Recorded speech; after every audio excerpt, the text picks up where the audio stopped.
Hello friends, आपका स्वागत है सिविलियन क्लासेस में। तो पहले बच्चों, आज हम बात करेंगे मैकेनिक्स ऑफ स्ट्रक्चर के बारे में। मैकेनिक्स ऑफ स्ट्रक्चर में हम लोग पढ़ रहे थे यूनिट नंबर 2, जिसका नाम है elastic constant and principal stresses. तो पहले बच्चों, इलास्टिक कांस्टेंट के बारे में बहुत सारी बातें हम लोग पढ़ चुके हैं।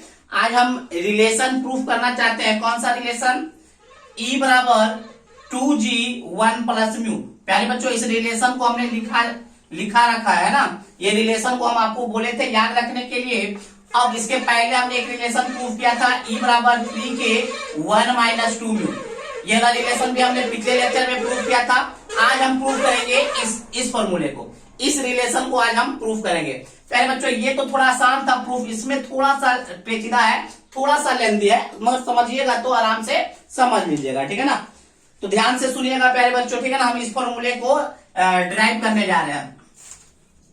तो देखिए प्यारे बच्चों, हमने हेडिंग क्या लिख रखा है, हेडिंग देखिएगा। हेडिंग हमने लिखा है relation between Young's modulus, shear modulus and Poisson ratio. That means प्यारे बच्चों, हम ये रिलेशन E बराबर 2G 1 प्लस म्यू, यही रिलेशन है ना। Relation Young's modulus, shear modulus G and Poisson ratio mu. अब देखिए प्यारे बच्चों, इस रिलेशन को प्रूफ करने के लिए हमने क्या किया, एक स्क्वायर ब्लॉक लिया, एक स्क्वायर एलिमेंट लिया ABCD। बात समझ में आया? हमने एक स्क्वायर एलिमेंट लिया ABCD। अब उस स्क्वायर एलिमेंट पे हमने प्योर शियर स्ट्रेस लगाया। प्योर शियर स्ट्रेस कहने का मतलब होता है प्यारे बच्चों, ऐसा स्ट्रेस जिसमें सिर्फ शियर स्ट्रेस लगाओ, नॉर्मल स्ट्रेस नहीं लगता हो। प्रिंसिपल स्ट्रेस जब पढ़ाएंगे तो इस बात को बताएंगे कि प्योर शियर का मतलब होता है सिर्फ शियर स्ट्रेस लगना, नॉर्मल स्ट्रेस नहीं लगना। तो देख रहे होंगे प्यारे बच्चों, इस ब्लॉक पे सिर्फ शियर लग रहा है। देखिए सरफेस के पैरेलल स्ट्रेस हमने लगाया, शियर लगाया। अब देखिए प्यारे बच्चों, इस शियर के कारण, इस शियर स्ट्रेस के कारण, इस शियर स्ट्रेस के कारण आपका जो ब्लॉक है ना डिफॉर्म कर गया। डिफॉर्म देखिए प्यारे बच्चों, एबीसीडी से देखिए क्या हो गया, AB पहले क्या था ABCD। अब देखिए प्यारे बच्चों, डिफॉर्म होकर क्या हो गया ABC'D'। दिख रहा है? फिर से सुनिए प्यारे बच्चों, सबसे पहले हमने एक स्क्वायर एलिमेंट लिया ABCD, जिसपे जिसका साइड भी हम मान लेते हैं L है। साइड भी क्या है? L है। साइड का लेंथ कितना है? L है ना। अब उस पे क्या लग रहा है? Pure shear stress, top. क्या लग रहा है? Pure shear stress. अब इस शियर स्ट्रेस के कारण ABCD डिफॉर्म कर गया, और डिफॉर्म करने के बाद क्या बन गया ABC' और D'। यहां तक आपको दिख रहा होगा, फिगर में आपको दिख रहा होगा। तो प्यारे बच्चों, फिगर में आपको ये भी दिख रहा होगा कि देखिए BD से BD' हो गया। मतलब देखिए इसका लेंथ बढ़ गया प्यारे बच्चों, पहले BD था, अब BD' हो गया। तो BD से BD' हो गया, मतलब इलोंगेट हो गया। ये डायगोनल देखिए इलोंगेट हो गया प्यारे बच्चों, मतलब लेंथ इसका बढ़ गया। जबकि अगर इस डायगोनल के बारे में बात करें, AC पहले था, अब AC' हो गया। तो देखिए AC लंबा था, AC' छोटा है, तो ये कॉम्प्रेस्ड हो गया। आप अगर ध्यान से देखिएगा तो AC वाला जो डायगोनल है ना, ये वाला डायगोनल देखिए प्यारे बच्चों कॉम्प्रेस हो गया। देखिए AC से क्या हो गया? AC' हो गया। AC' से मतलब AC हो गया, मतलब क्या? AC' हो गया, इसका मतलब कॉम्प्रेस हो गया, ठीक है ना।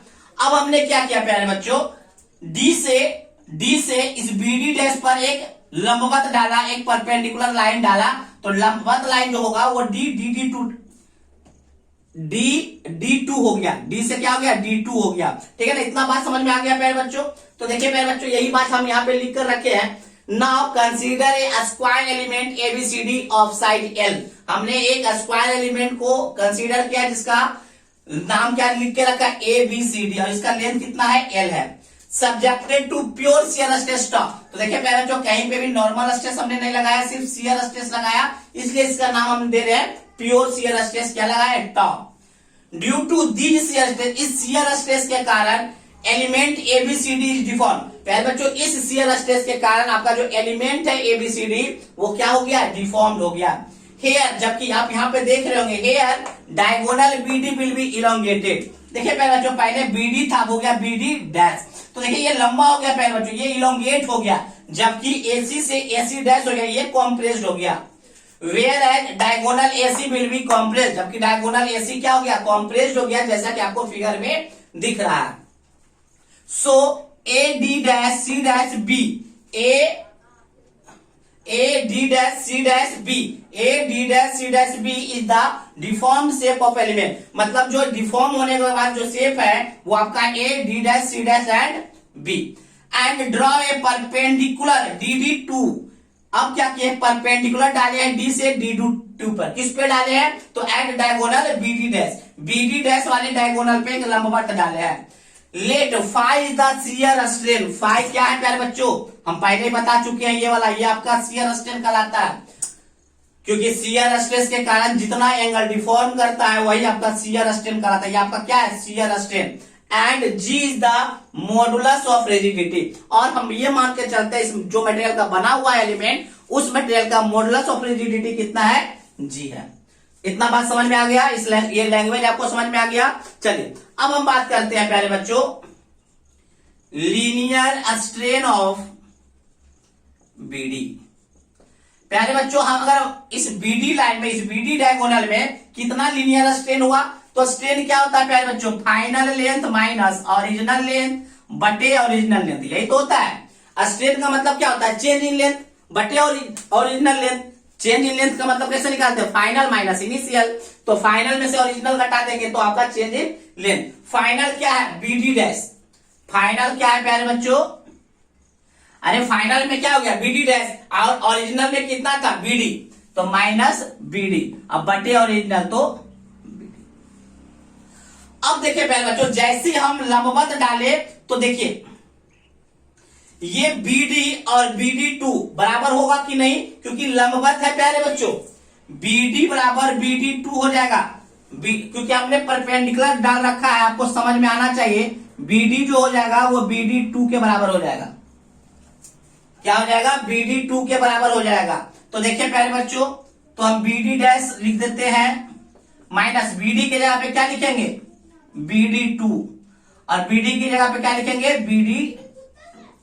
अब देखिए प्यारे बच्चों BD dash minus BD2, BD dash में से BD2 घटाएंगे तो क्या बचेगा D डैश D2 बचेगा। देखिए BD डैश माइनस BD2 इसको घटाएंगे तो यही तो बचेगा D dash D2, D dash D2 अब बटे BD2।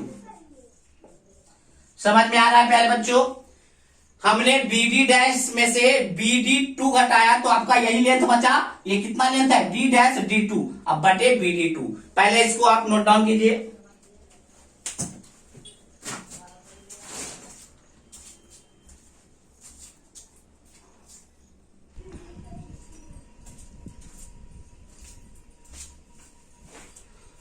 चलिए प्यारे बच्चों इसको हम इक्वेशन नंबर 1 मान लेते हैं, क्या मान लेते हैं 1। तो अच्छा BD और BD2 बराबर है ना, तो इसको BD ही रहने दीजिए अभी फिलहाल, नीचे वाले को ऊपर वाले को BD2 कर दिया, नीचे वाले को BD ही रहने दिए, ठीक है ना। इसको हम इक्वेशन नंबर 1 मान लेते हैं, इसको इक्वेशन नंबर 1, ठीक है ना, लगाओ इक्वेशन नंबर 1 मान लिए, ठीक है ना।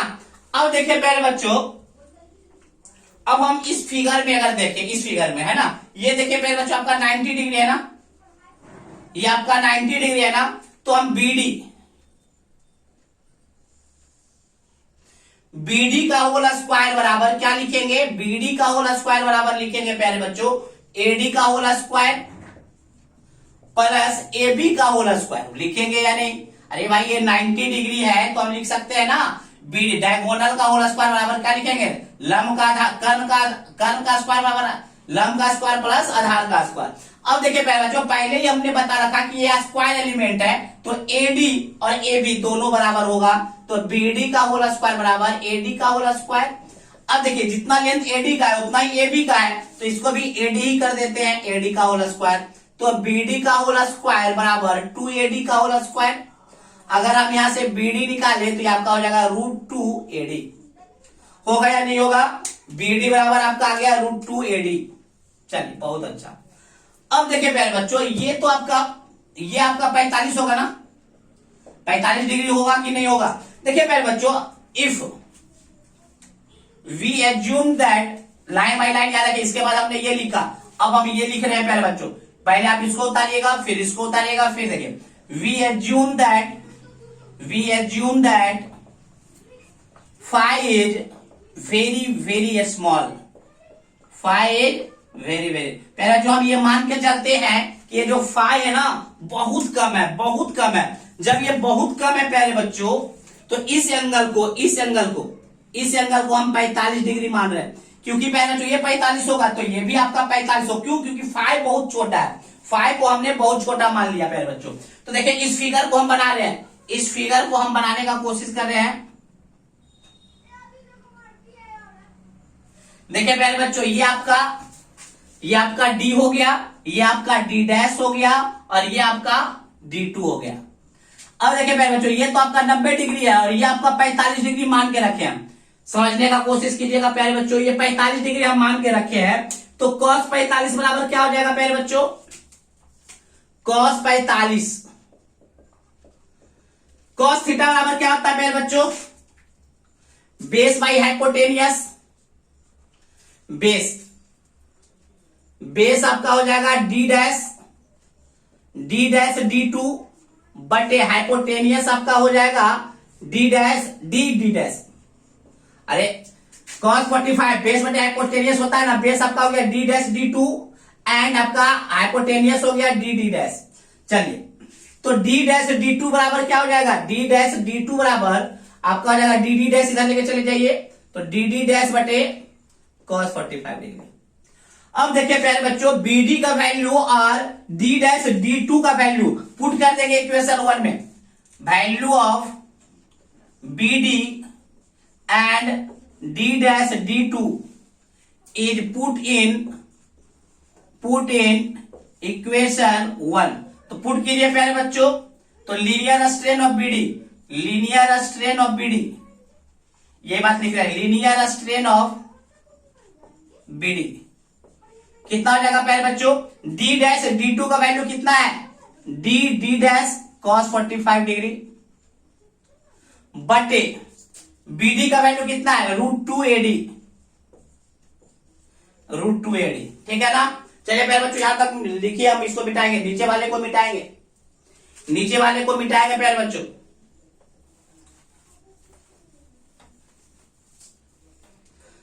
अब देखिए प्यारे बच्चों, linear strain of BD D dash cos 45 का मान कितना हो जाएगा प्यारे बच्चों?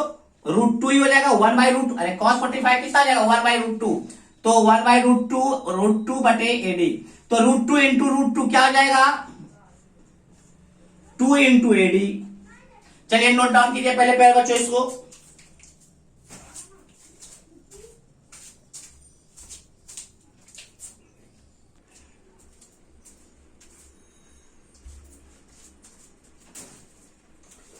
यहां तक लिख लीजिए थे प्यारे बच्चों। चलिए अब हम बात करेंगे in triangle ADD dash, in triangle ADD dash में बात करें तो tan फाइव बराबर क्या होता है प्यारे बच्चों? tan थीटा बराबर परपेंडिकुलर बाई बेस, है ना, लंब बटे आधार। लंब कितना है ADD डैश में? तो आपका है DD डैश, ये हो गया लंब, परपेंडिकुलर, और बेस आपका है AD।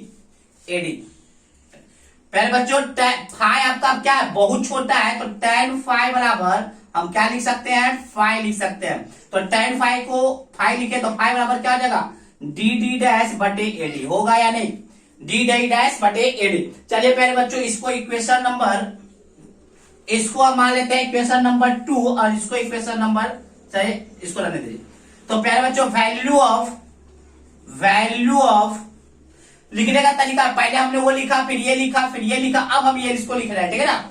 Value of 5 put in equation 2 है ना? तो प्यारे बच्चों लीनियर स्ट्रेन क्या हो जाएगा? लीनियर स्ट्रेन को हम लोग E से नोट कर रहे हैं, ठीक है ना? तो E बराबर आपका क्या हो जाएगा? DD डैश बटे AD। देखिए इसका वैल्यू 5 हो गया ना, इसका वैल्यू क्या हो गया? 5, तो लिख देंगे 5/2। क्या लिख देंगे प्यारे बच्चों? 5/2। E बराबर क्या हो गया? 5/2। चलिए प्यारे बच्चों इसको नोट मिटा रहे हैं, पहले आप नोट डाउन कर लीजिए प्यारे बच्चों, सारा डाटा नोट डाउन कीजिए।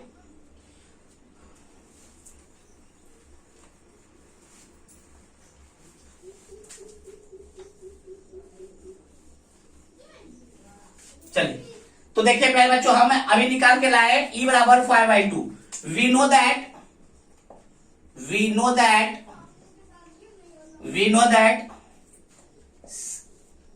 shear stress, या हम ये जानते हैं प्यारे बच्चों, we know that shear modulus बराबर shear stress by shear strain, ये तो हम जान ही रहे हैं। shear modulus को प्यारे बच्चों हम लोग G से डिनोट करते हैं, shear stress को tau से और shear strain को phi से। तो phi बराबर क्या हो जाएगा, यहां से phi बराबर हो जाएगा tau बाई जी। तो E बराबर आपका कितना हो जाएगा, phi का value tau by G, tau बटे 2 को 2 रहने दीजिए, tau बटे 2g हो जाएगा प्यारे बच्चों। चलिए प्यारे बच्चों अब हम बात करेंगे, देखिए यहाँ अब हम जो लिखाने जा रहे हैं थोड़ा सा मुश्किल है समझना, अगर समझ नहीं भी पाते हैं उस लाइन को तो आपको याद रखना पड़ेगा, ठीक है ना। चलिए अब देखिए प्यारे बच्चों, अब हम बात करेंगे, इसका वैल्यू आप लिख लिए, phi बराबर यहाँ पे हम रख दिए प्यारे बच्चों। तो E बराबर आपका टोटल कितना आ गया, E बराबर आ गया tau बटे 2g, इसको हम इक्वेशन नंबर 3 मान रहे हैं, इक्वेशन नंबर 3। अब देखिए प्यारे बच्चों, टोटल स्ट्रेन ऑन बीडी। अब देखिए प्यारे बच्चों, टोटल स्ट्रेन ऑन बीडी का अगर बात है कि प्यारे बच्चों ध्यान थोड़ा समझने का कोशिश कीजिएगा, हो सकता है आपको समझ में ना आए। यहाँ पे देखिए चारों तरफ से स्ट्रेस लगा है प्यारे बच्चों, देखिए एक आपका कॉम्प्रेसिव है तो एक आपका टेंसाइल है, एक आपका कॉम्प्रेसिव है तो एक आपको टेंसाइल है। देखिए इस बीडी को, ये बीडी लाइन है ना, देखिए इस बीडी को ये जो टाव है ना इधर ढकेलना चाह रहा है, ये जो टाव है इधर ढकेलना चाह रहा है, जबकि ये जो टाव है ना उधर ढकेलना चाह रहा है। दैट मीन्स प्यारे बच्चों इस बीडी में एक तो लीनियर स्ट्रेस पैदा करेगा, एक लैटरल स्ट्रेन पैदा करेगा। तो लीनियर स्ट्रेन जो पैदा करेगा वो हो जाएगा टाव बटे ई, और जो लैटरल में क्या होता है, म्यू टाइम्स टाव बटे ई। आपको ये याद रखना पड़ेगा प्यारे बच्चों। टोटल स्ट्रेन ऑन बीडी क्या हो जाएगा, पहले देख लीनियर स्ट्रेन हो जाएगा किसी एक के कारण और दूसरे कारण लैटरल स्ट्रेन। लीनियर स्ट्रेन में स्ट्रेन क्या होता है, स्ट्रेस बटे यंग्स मॉडुलस प्लस लैटरल में क्या होता है, mu times into linear strain. चलिए इसको याद रख लीजिए प्यारे बच्चों। चलिए तो आपका ये क्या हो जाएगा, टाउ बटे ई इनटू, यहाँ पे 1 हो गया, यहाँ पे म्यू हो गया, इसको equation number 3। Total strain on BD मतलब E from equation 3 and 4 equation दोनों को प्यारे बच्चों इक्वेट कर दीजिए। तो टाउ बाई 2g बराबर टाउ बटे ई 1 प्लस म्यू। तो टाउ से टाउ आपका कैंसिल हो गया, ई को इधर ले जाइए, जी को उधर ले जाइए, तो आपका ये आ गया ई को इधर लेके चले गया, 2g को इधर। तो देखिए प्यारे बच्चों आपका इक्वेशन जो है वो प्रूफ हो गया क्या, आपका इक्वेशन प्रूफ हो गया क्या, यही तो हमको प्रूफ करना था, यही ना हमको प्रूफ करना था प्यारे बच्चों, यही इक्वेशन हमको प्रूफ करना था जो हमने आपको प्रूफ करके बताया। कहीं पे भी अगर समझने में दिक्कत हो रहा हो तो आप हमको कॉल कर सकते हैं 94 70 87 90 60 पे, ठीक है ना, इस पे आप कॉल कर लीजिएगा, ठीक है प्यारे बच्चों। तो चलिए आज के लिए बस इतना ही। मेन जो 2 इक्वेशन था जो बार बार आता है, उन दोनों इक्वेशन को हमने प्रूफ किया, एक ये इक्वेशन को प्रूफ किया और दूसरा 3k1 - 2 म्यू क्यूबिक प्रूफ किया। इन 2 इक्वेशन बहुत ज्यादा आता है 4 नंबर या 6 नंबर में प्यारे बच्चों, तो हमने इसको प्रूफ कर लिया, ठीक है ना। चलिए आज के लिए बस इतना ही, अगले क्लास में मिलेंगे कुछ नए कॉन्सेप्ट के साथ।